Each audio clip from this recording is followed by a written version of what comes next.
you're my crew. So yes, I'm Lottie from the Umbraco community, who's been asked to help host and moderate Kim today. And perhaps we could say hello, and the people in the HQ that we could see, if you'd like to introduce yourselves as well. Kim, would you like to kick us off? Yeah, my name is Kim. To the ones who haven't met me, I'm so fortunate to be the CEO of Umbraco, and that's been for the last 3 years.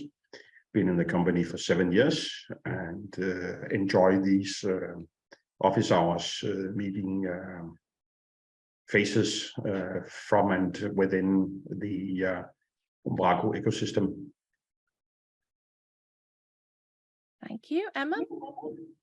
Emma is my name, and I've been at Umbraco for almost 2 years.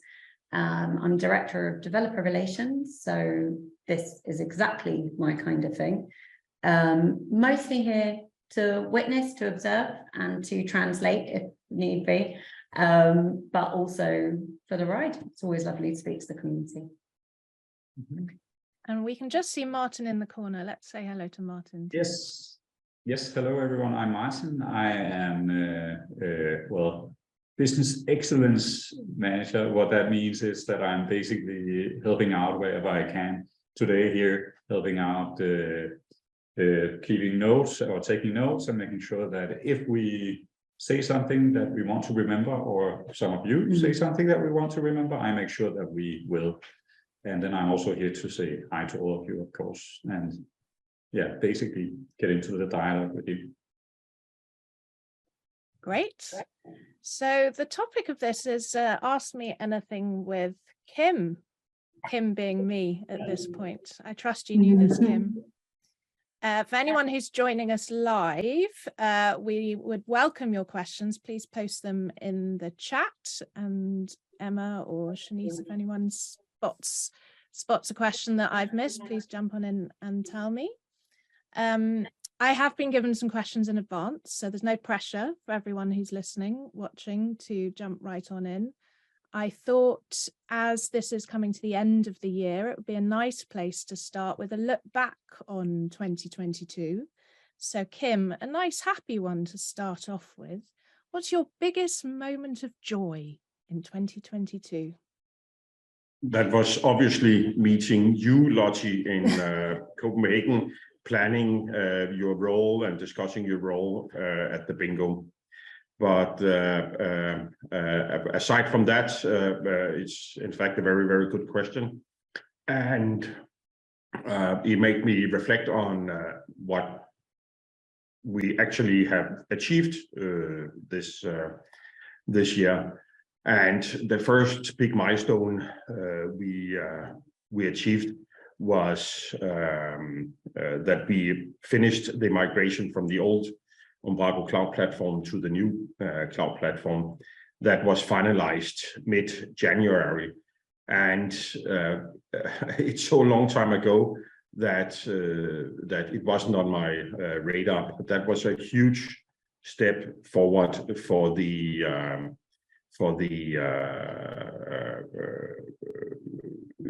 sanity, so to say, of the Umbraco cloud product and platform.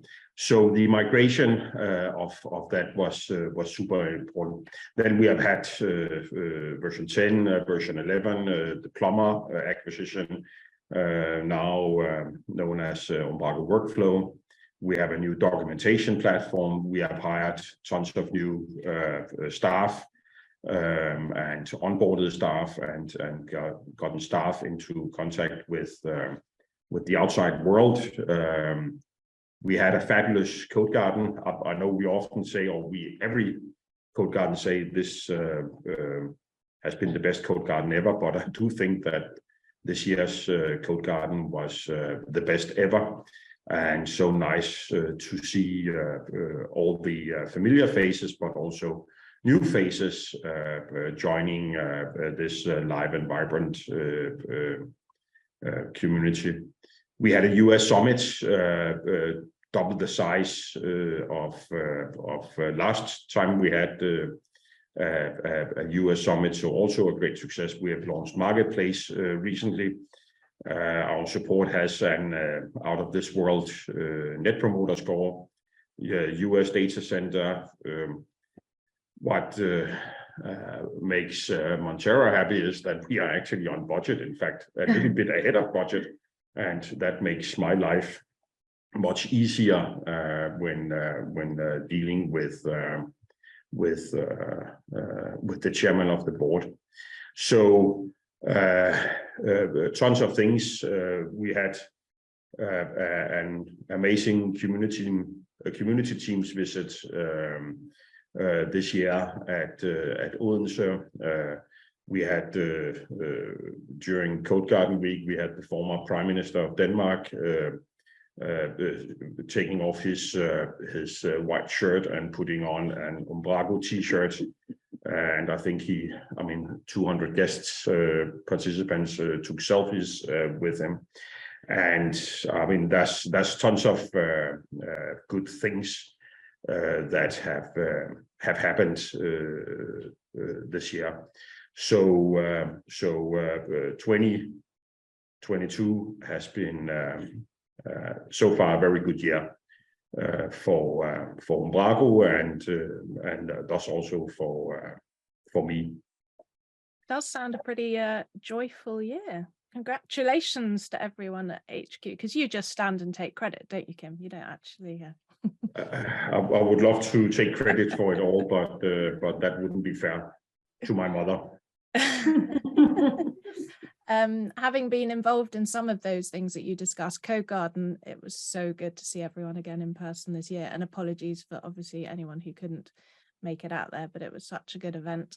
And the community teams visit as well in November. It's a real, just nothing quite like seeing people in person and having all those chats that you wouldn't have if you were just doing it over Zoom. But this is also very nice to see you over Zoom too. So that was the positive. Dare we ask what the negatives of the year? Have there been any frustrations for you? Oh yes, and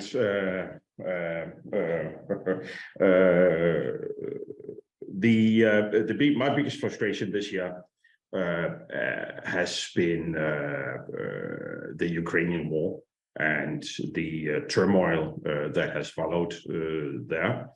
That has really saddened me, not because of us losing business, because we don't do business with Russia, but the impact this war, any war, has on people is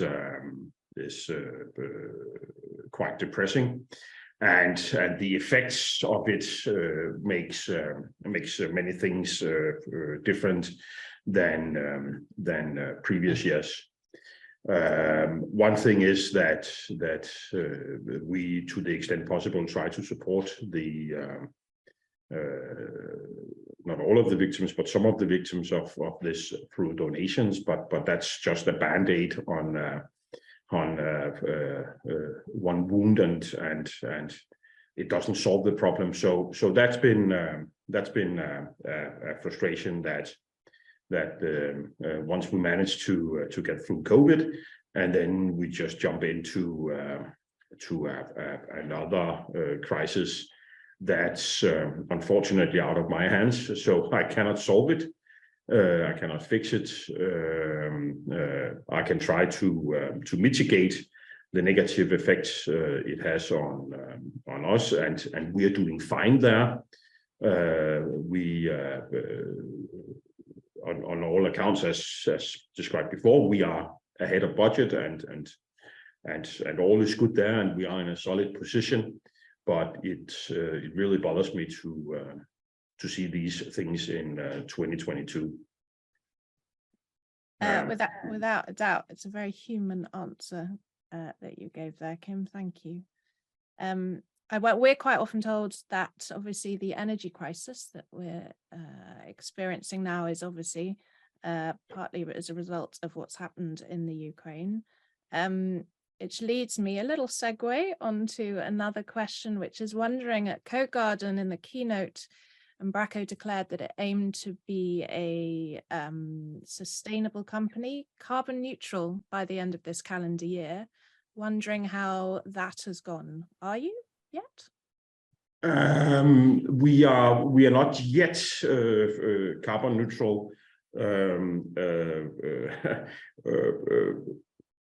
As with so many other things, once you start to dive into things, it becomes relatively complicated, or far more complicated than just judging from the outside.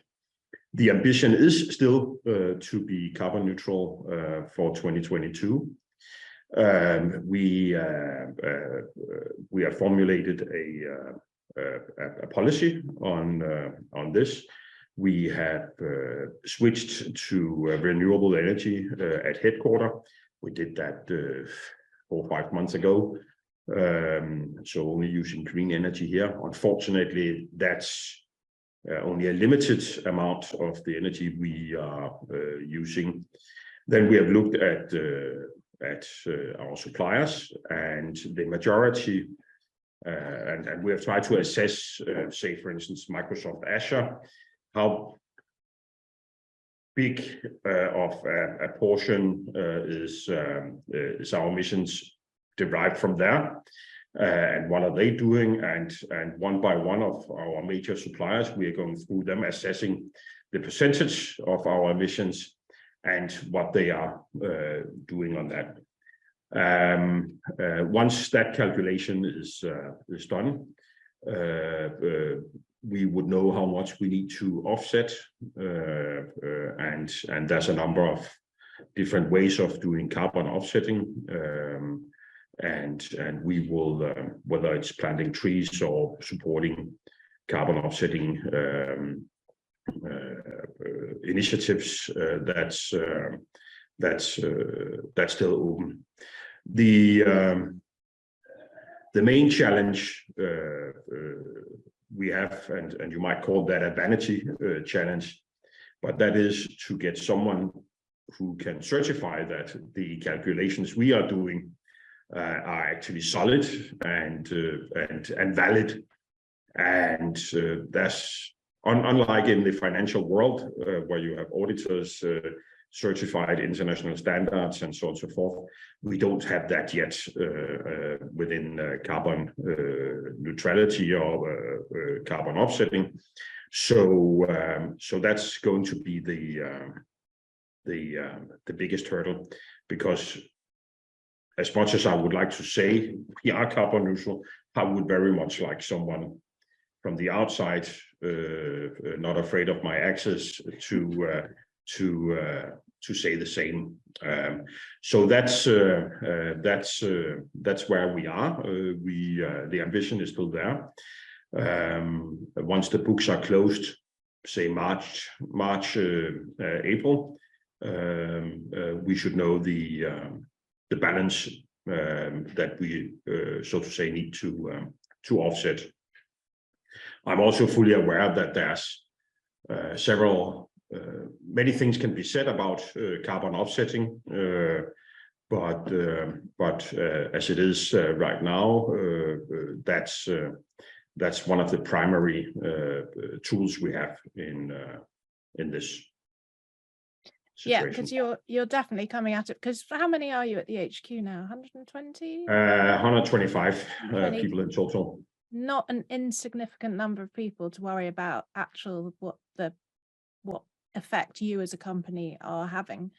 If I may do a little plug for the 24 days in Umbraco Advent calendar, there's already been an article written by Jack Chamberlain which talks about it from the other end of the scale, which is actually think about the effect that each website that us developers build, the carbon effect that those websites build, and perhaps massive images. Just think about making those smaller and having tiny effects.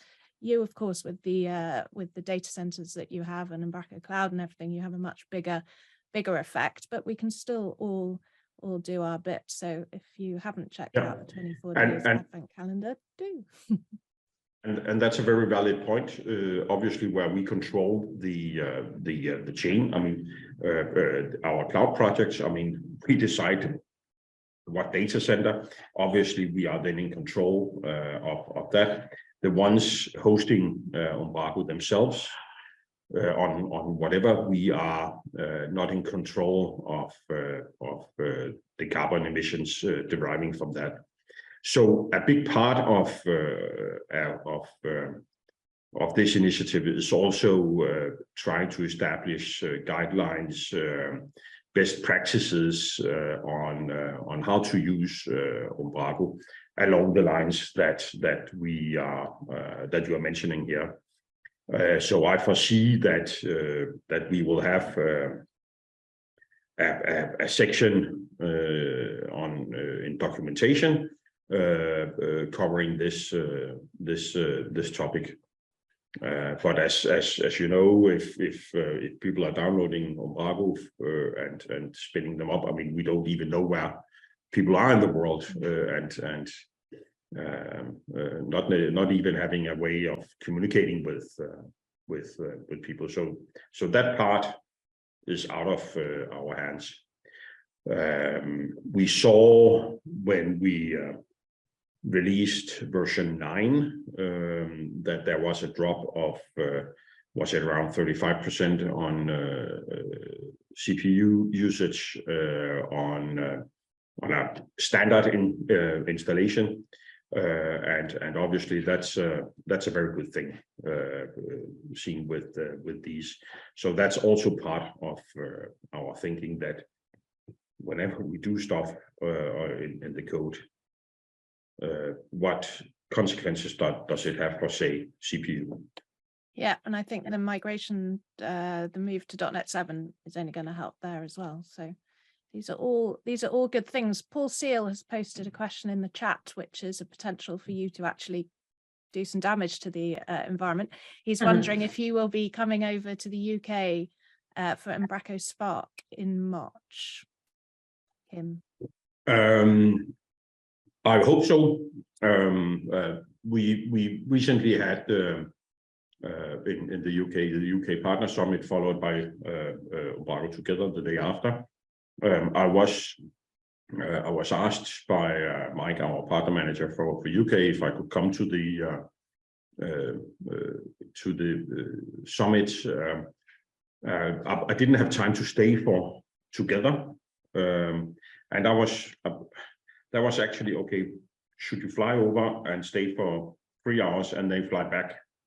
But then I decided that it didn't make sense. Also, taking environmental considerations into my thinking there. But yes, I hope to see to go to Spark. Spark has a special place in my heart. That was in the 6th of March. There was Spark, and it was all about just before the COVID pandemic, and I remember hugging a lot of people. Do we dare to hug? We shouldn't hug, but then we hugged, and then the world went crazy 5-6 days after. So Spark has a special place in my heart. Well, fingers crossed we'll all be there in March. Carl Saguna has asked a question on the chat, wondering if you could talk about the relationship with Montero. How is that going, and are you getting what you expected? And is it all as they expected, I suppose, as well?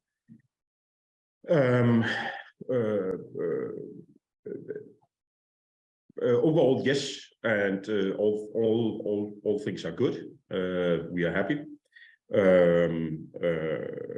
I've experienced this is the third time I'm trying an exit, and sometimes you meet. The first time I tried it was a big UK-based private equity fund, and we were just given a tsunami of to-dos and standard operating procedures, and we almost drowned. Second time I tried it was an industry takeover, and there the value set wasn't compatible. I mean, we were told that that people weren't important, but software was, and leading me to this third time with Montero, and it has been far more balanced. We knew from the get-going that Montero had substantial insights into not only IT, B2B, but also into our industry. And that has proved very helpful. And we have definitely learned things, and we have changed the way we are operating in areas, and gotten a better overview of the operation and the company and the activities that we are doing. And so I think I said back in August when we announced it that in order to stay the same, we need to change. And I do believe that we are the same friendly Umbraco. We have changed in some of the ways that we are operating. It might not be that visible seen from the outside, but we have had 2 rounds of significant change within the company, and are currently in the middle of one. And that is all for. That is actually all for the better. Another point I made in the announcement was that we needed to have, I mean, the consolidation we see in the market means that a relatively small player like Umbraco, revenue-wise, needed to get support, and we have just recently gotten a capital injection that. Well, I have spent the majority of the money already because I knew it was coming. But so we are continuing investing into the company and the activities we have in our markets. Does that include a significant investment in the US? Because I know Emma asked us to say hello to someone called Alan, a new hire in the US as in part of her team, developer relations. How is the US expansion going? Before I would rather we have 4 key markets. We have the Nordics, we have UK, we have the Netherlands, and then we have the US. I thought 5 years ago, 6 years ago, that we could run the US out of Odense, like we are running in the Netherlands and has been running the UK and the Nordics.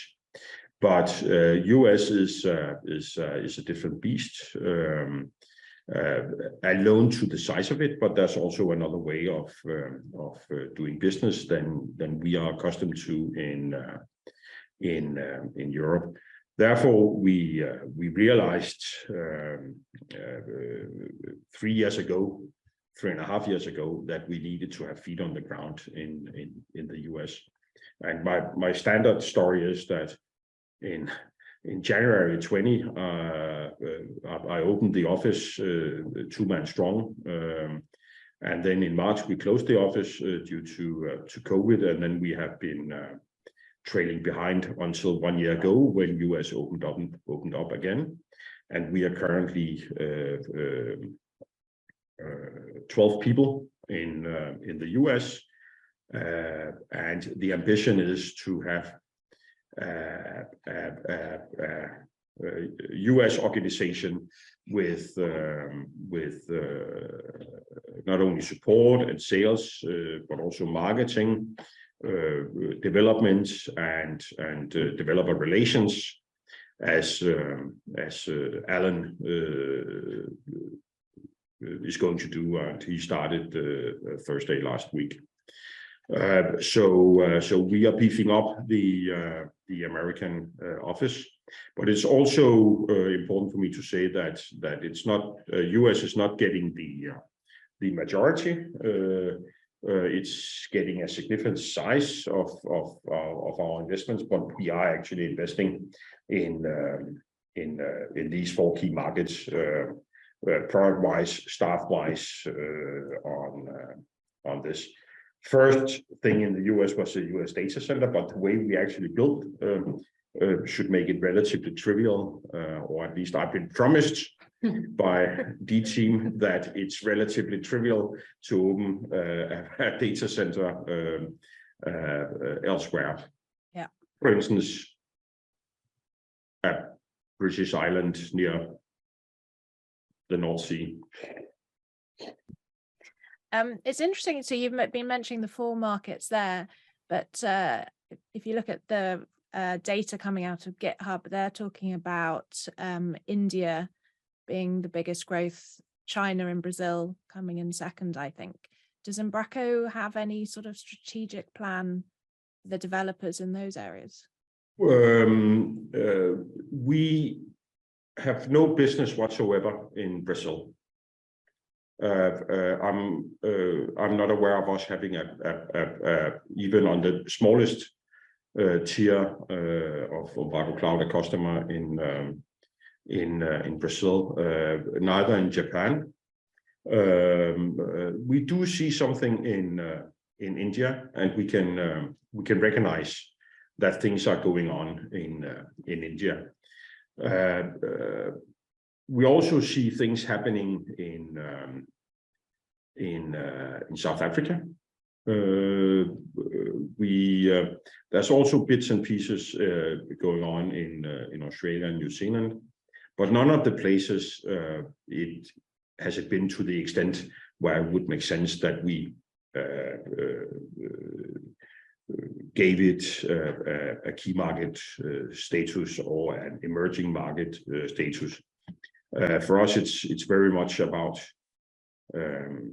focusing on what we have. No, we only have so much bandwidth, despite us having hired more people, and as it is right now, we wouldn't have bandwidth to look into to any other markets than these 4 ones. But we see things moving in India on this, but also we see it in some of these large consultancy companies, HEI, Tata, and the like, but they are humongous. I think there are at least 2, maybe if not 3, meetup groups that I've noticed in India that have been appearing. So I guess it would be up to some of us to offer remote talks there to perhaps just encourage people to attend and just make it more of a known entity. Yeah. Emma nods. Yeah, of course it's always the time zone difference, but lots of people work late at night and don't like mornings, so I'm sure that's fine. We had another question in the chat, which was about the Plumber acquisition, which from our side, my side, seems to have gone very well. You got both Plumber and you got Nathan Wolf on the D team, who's been doing a sterling job. I know he's been busy helping Andy Button with the marketplace.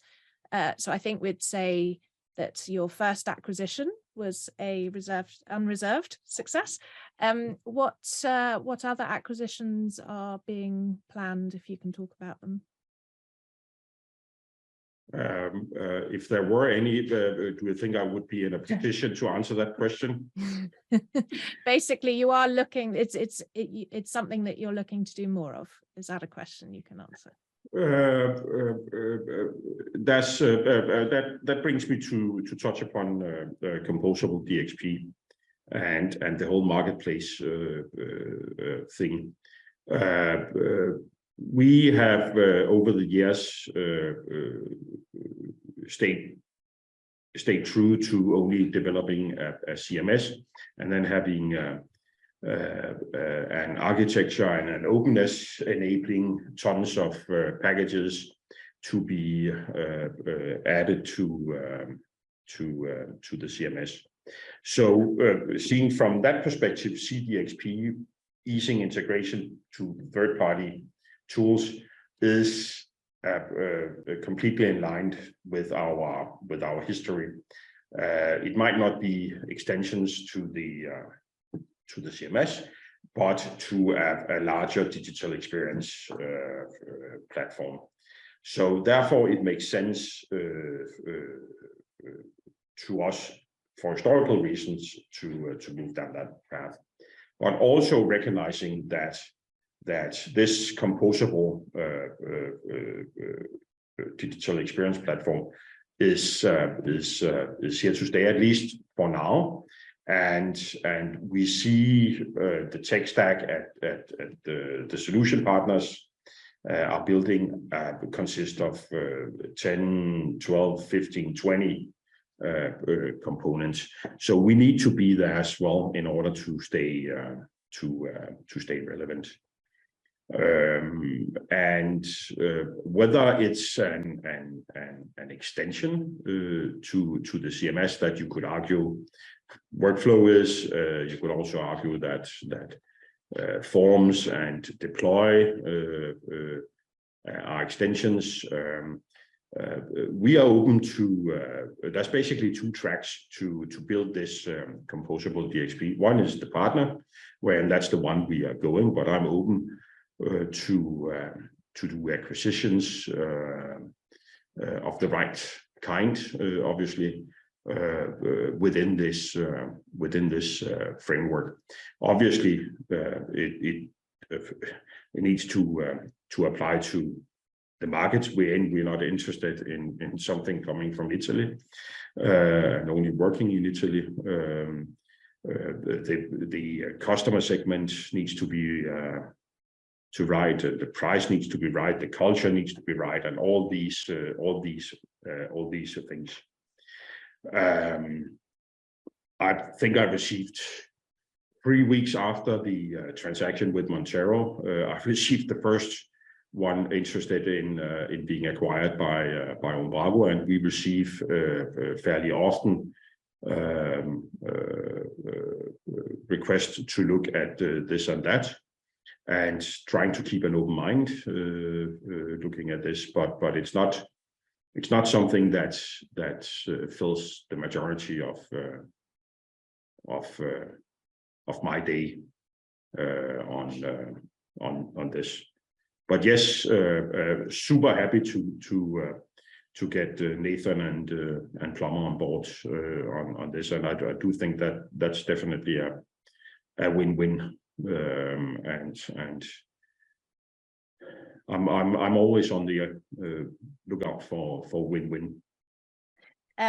Ravi at Umbraco London last week, because I put a clipboard on the bar, how bad could that go, to say write down any questions that people had for you, Kim. Everyone was very, very well behaved. But Ravi had a question. He was wondering how can we help the HQ to target what he called the right integration. So I think he was probably coming at it from digital asset management. Are you open for the community suggestions, involvement in terms of getting these integrations added? Because there are 25, I think, at the moment listed on the marketplace, which is a good number. The last number I saw was 43 different tech partner solutions. Some of them might not be present on the marketplace yet. We have an ambition of this year to have 75 in total, and yes, I know some of this are extension on Umbraco, and but we started out in March with, I think, 2022-ish on what now has become the marketplace. So we are kind of double it, but 75 is the end goal this year. I would very much like to see 150 next year. We did a survey amongst agencies what are their preferred, what are their most used third-party tools. And of course, we are looking to that when we are speaking with third-party vendors. And we are completely open for suggestions on PIM and DAM, and we have a long list of, I think, of 250 potential tech partners, and then we break them down to a short list, and then we chase them on this. So Ravi, don't shy away, share with me, and if you have a pet DAM system, then share it with me. I'll make sure he knows that. Thank you. Speaking of surveys, yesterday, I think it was, we got the blog post announcing the developer survey results, and the presentation, the great presentation that Shanice put together to kind of explain the results to us. Owen's wondering, were there any surprises in there for you, or were the results as you expected? I mean, I assume you've read it, Kim. I must admit, I was given it yesterday, and I haven't read it yet. So Owen, I owe you one there. I suggest reading it and go to the end. The last slide, the bonus slide at the end, made me smile. It's very good. There's a lot of data in there that you've got to play with, Emma, now, isn't there? Yeah, a ton. And quite a few mentions of Paul Seal, which made me quite happy. I think we can start calling Paul Seal specifically Paul Seal from now on. His own category. Oh, Owen says a pint will do. There we go. So what are you looking forward to most next year, apart from obviously getting 150 DXP, that acronym, integrations tech partners lined up? I would definitely hope that the turmoil we see in the world ends, and we get to a better place, whether it's energy crisis or war or whatever. That would definitely help my mood on this. But talking Umbraco wise, we are continuing the journey that we set out last year. We made a new vision, talking about cloud and hardcore being the preferred CMS, building on the editor, the best in class editor experience and most loved by developers, the CDXP thingy, the continued collaboration together with community on innovating and developing the CMS, and then that we have a solid organization, making sure that whenever we say that we are going to do this and this, then we are actually also doing it. So we have an organization where we walk the talk. And there's tons of things, various initiatives we have in place. One of them is making Umbraco Cloud shine, as we call it. We have introduced a framework called must-win battles. Some told me that you can win bullshit bingos if you use that word. But we've used that framework because we want to do better on Umbraco Cloud. We want to do better on a composable DXP. We also want to unleash the full potential of the Umbraco community and the Umbraco brand. Both are super strong, and I think there's a big potential for us to get an even further reach and get more people engaged in the community, thus making a difference for others. So amongst those things are what we are looking into to doing next year. I do believe that I've also said this a couple of times before, that the way we are doing tech, the way we as an open source company is doing tech has a super positive influence on the world around us. And I want to continue that. I mean, I just love to be in a position where I have a positive influence together with other people on the outside world. So that's on high level what I'm looking forward to. And then of course, Code Garden. What can you tell us, Kim? Apart from the dates, we know that. Can't remember what they are, but you have told us when it's going to be. Martin or no? Martin, when's Code Garden? Sorry, what I know about Code Garden? No, when is it? Or when it is? I was just checking you were still with us. 15th and 17th Yes. June. of June. June. What else can you tell us, Kim? That Code Garden is going to happen. Okay. It's gonna be the best ever. And it's going to be the best ever. Is it? Oh my Yeah. gosh, that's a surprise. Excellent. I'll be Well, there. That's the other. Now, I can say that we are doing one thing that we haven't done the previous years. The majority of you know that we have had a partner summit the day before Code Garden. We continue to do that, but we have gotten a huge amount of direct clients not coming through the partners. And we will expand this day before to include some of these customers as well. So there kind of will be a business track, a partner, no, not partner, Umbraco summit for partners and direct customers the day before, and then we see Code Garden as we all know and love it. And will it continue to be hybrid? That has caused lengthy talks here.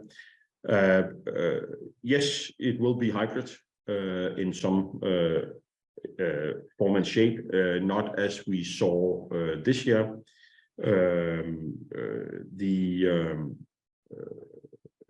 We had close to 1,500 attendees in total, half and half ish, and I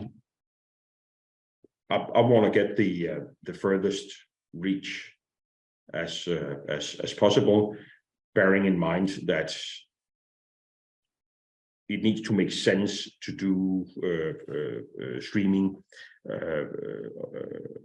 I mean, not all activities during Code Garden is relevant for streaming, but it will be a hybrid in some form and shape.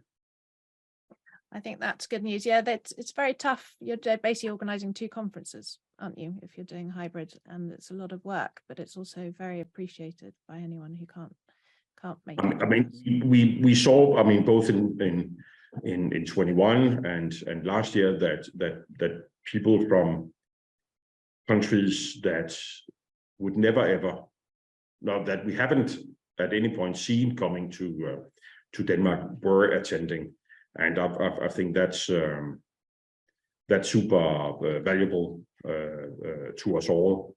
That we are getting in touch with people outside our normal circles. Yeah, that makes sense. A slightly random question for you now, Kim. I don't actually know who wrote this question, but can you describe Umbraco like you would your favorite axe? And yes. I think you've given me some. Is this when you want me to slow some slow? I can't speak. So what's the word? Show some slides. Is it time for the slides, Kim? Some axes. Let's hopefully. Are you seeing a presentation with a nice pink screen? I can. An axe is not an axe, and Umbraco is not Umbraco. This is from my favorite hand forging axe producer, a small Swedish company which is doing all different kinds of axes. Obviously, I have all these 4 axes in my cabin in Sweden. I have the majority of their product line. To be honest, I'm not proud of it, but I have it. The top left corner is a model called American felling axe, and it's very well to take down trees, to fell trees. The shape of the blade is especially handy in felling trees, and especially trees like pine and fir, because there's a lot of resin in it. Then there's the small hand hatches, which technically is not an axe, but an hatchet. But that's perhaps 30 centimeters long in total, and very handy to put in your backpack or in your canoe if you are doing stuff like that.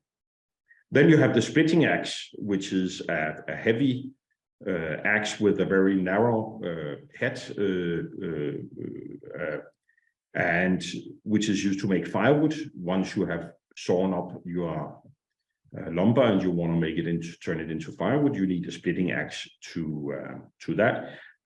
It weighs significantly more than the other axes, because you need some power to split the wood. And then there's a fun thing, the double-sided throwing axe. This is the competition version. So the handle is around 15 centimeters shorter than the original model, which also has its roots in the US, and was used to take down the big redwood trees and sequoia trees that we might have seen in movies.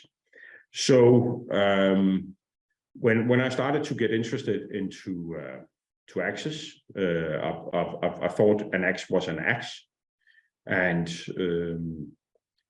it dawned upon me that there's an axe for every purpose, and very specialized, even though that it has its same form and shape. And that kind of reminds me of Umbraco, in the sense that you have Umbraco and you can use it for whatever you like to use it for, whether it's a ice cream robot in Australia, or whatever you like to see. So to me, Umbraco is the equivalent of what these blacksmith at this forging company is doing. They are making different axes out of kind of the same form, as we see Umbraco is being used in so many different ways and manners. I can only recommend you to dwell at their website, because it's very nice. That's and it will cost you money. That's an amazing comparison, Kim. I always wondered what it was about an axe, and actually here's one that I have, because I got one as a thank you present for helping with Coat Garden, the Thursday evening dinner. So hooray. But that's great explanation in terms of not all axes are the same, and it's how you use them. And you can have small ones, you can have big ones, and yeah, nicely done there. The other thing I associate you with, Kim, other than axes, is the need to lie down whenever a photo is being taken. You don't need to explain that. I just thought I'd just say those are the two things I think about when I think about you.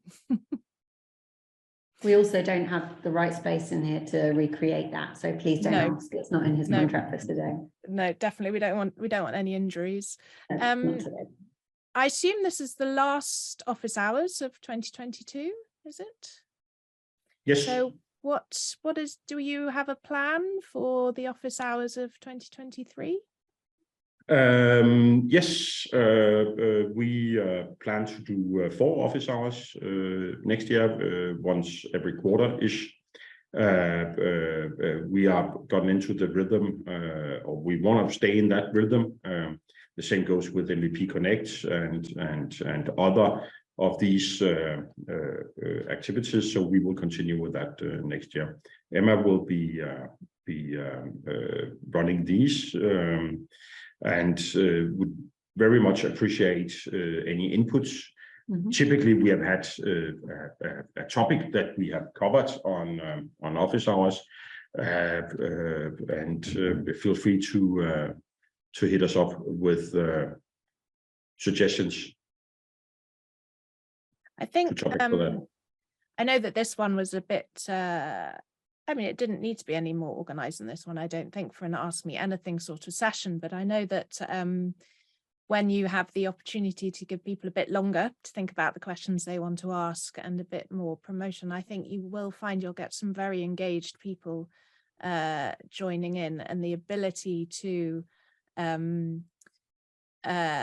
give people the time to ask and hear your answers. I think it's really valuable. So I hope you do invest in them for next year. And of course, anyone can join. It's just to sign up on Zoom. Obviously, you have to use Zoom.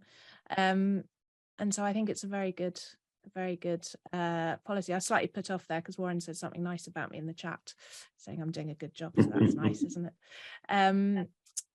Paul Seal is asking how the developer avocado, very good, Paul, how the developer advocate recruitment process is going. Will you have any new avocados to announce? Well, you have just announced one, Alan. We've got our Alan. Yeah, that was the open for the time being. Lord knows what the future brings, but yeah, we have a full deck for today, which is good.